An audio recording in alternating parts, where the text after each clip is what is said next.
Eu sou a professora Bianca Nascimento e o assunto agora é Mesopotâmia. A Mesopotâmia vai ser a primeira civilização do mundo a surgir.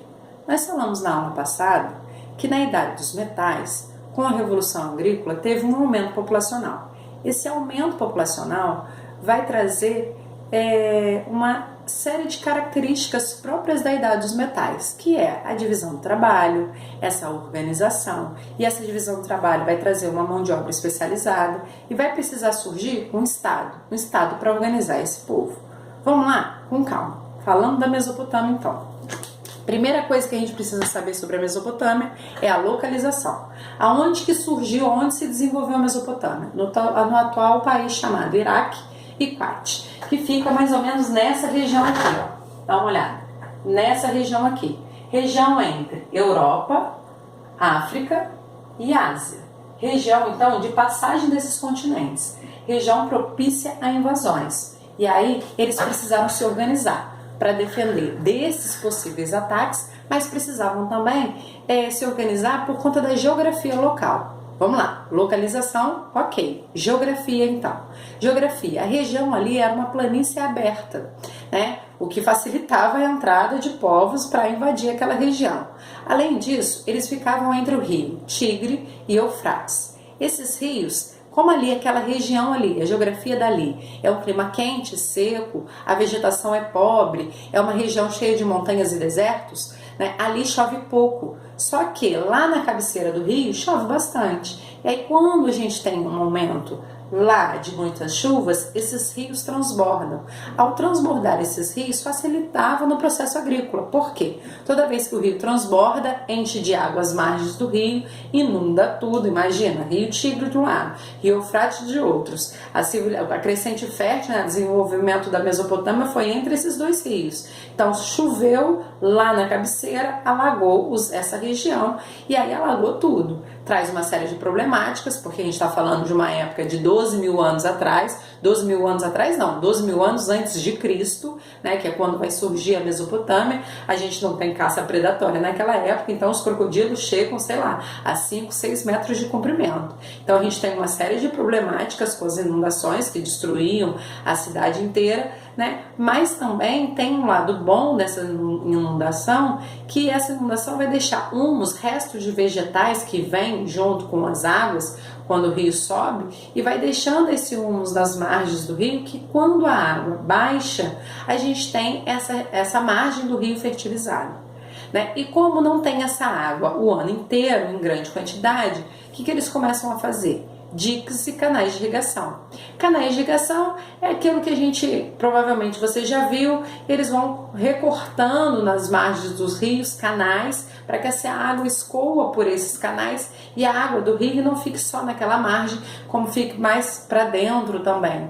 E dique, né, dá pra gente lembrar daqueles desenhos animados onde passa o castor. O castor é aquele animalzinho que vai quebrando a vegetação e vai represando a água de um rio ou de uma lagoa. De vez em quando no desenho do Pica-Pau mostra isso. Depois você dá uma olhadinha, eu vou colocar uma imagem aqui.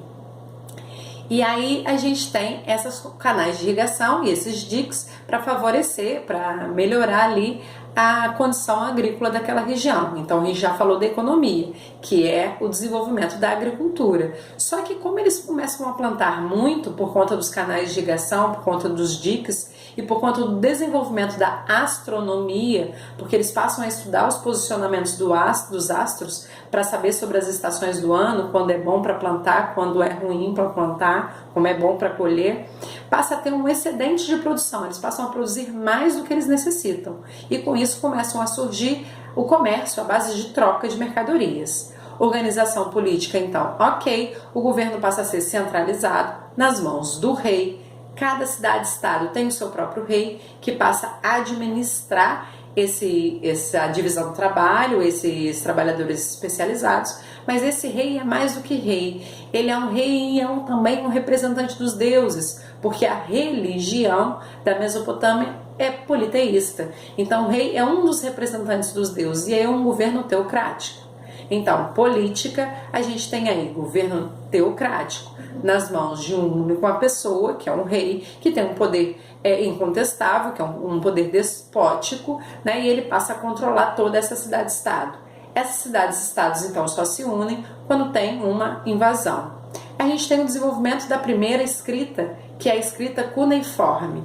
Essa escrita cuneiforme, quer ver? Eu tenho até aqui, ó, uma placa aqui de uma escrita cuneiforme para a gente poder ver. Olha só, recebe esse nome cuneiforme por causa de uma ferramenta que eles tinham antes, que vinha em formato de cunha, para poder fazer essas escritas aqui na placa de argila.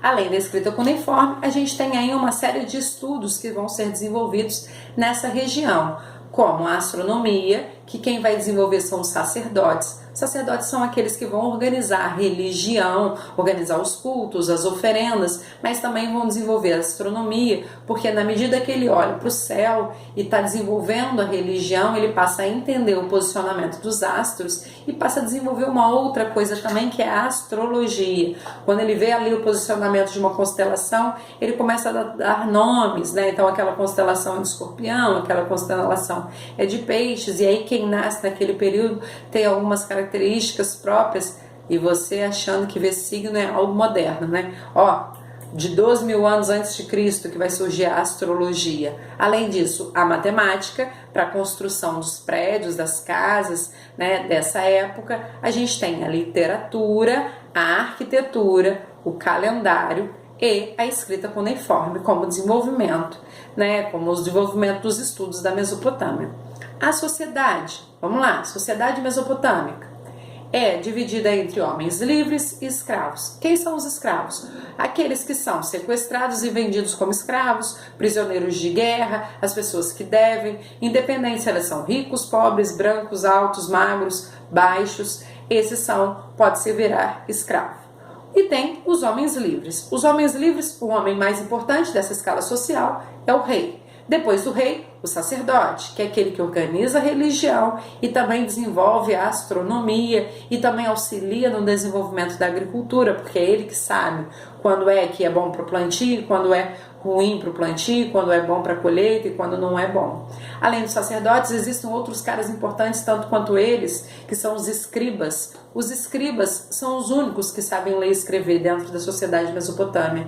Então, eles é que dominam essa técnica. E por que a escrita surge? Por que a escrita surge como algo muito importante? Porque precisa registrar o que se planta, o que se colhe, o quanto que se cobra de imposto, para quem se está fazendo troca de mercadorias, né, dessa produção. Então, a escrita vem como um registro econômico e depois passa a ser um registro histórico, né, dos feitos do rei, quais são as ordens que o rei vai dar.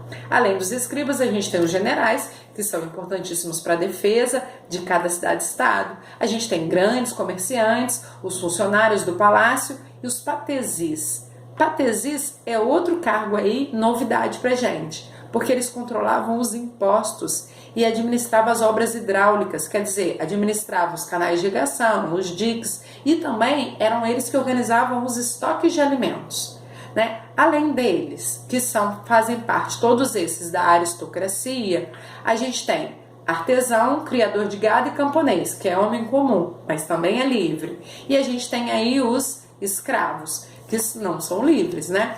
São quase que um objeto. Pode ser vendido, pode ser deixado de herança, pode ser entregue de presente, ok? A religião, nós já falamos, que é o politeísmo. A gente tem An, que é o deus do céu, Enlil, o deus do ar. A gente tem vários deuses aí dentro da Mesopotâmia. A deusa mãe, que é a deusa terra, né? Ninhum Sarg, mais ou menos assim. E o que tem de interessante aqui dentro da religião politeísta dos mesopotâmicos é a construção dos zigurates. Zigurates são templos religiosos construídos pelos mesopotâmicos para poder chegar aos céus. Olha só que bacana. A Torre de Babel, por exemplo, foi considerada um zigurate. Esses zigurates a gente tem então como templos religiosos e é que começa a organizar essa religião, fica ali centrado a religião mesopotâmica. Espero ter conseguido falar um pouquinho de cada coisa sobre a Mesopotâmia. Na próxima videoaula, a gente vai falar sobre os domínios da região, sobre as populações, sumérios, acádios e as invasões desses povos e as guerras entre essas cidades-estados. Quem gostou, então, se inscreve no canal, clica no joinha e clica no sininho. Até! Espero vocês para a próxima videoaula.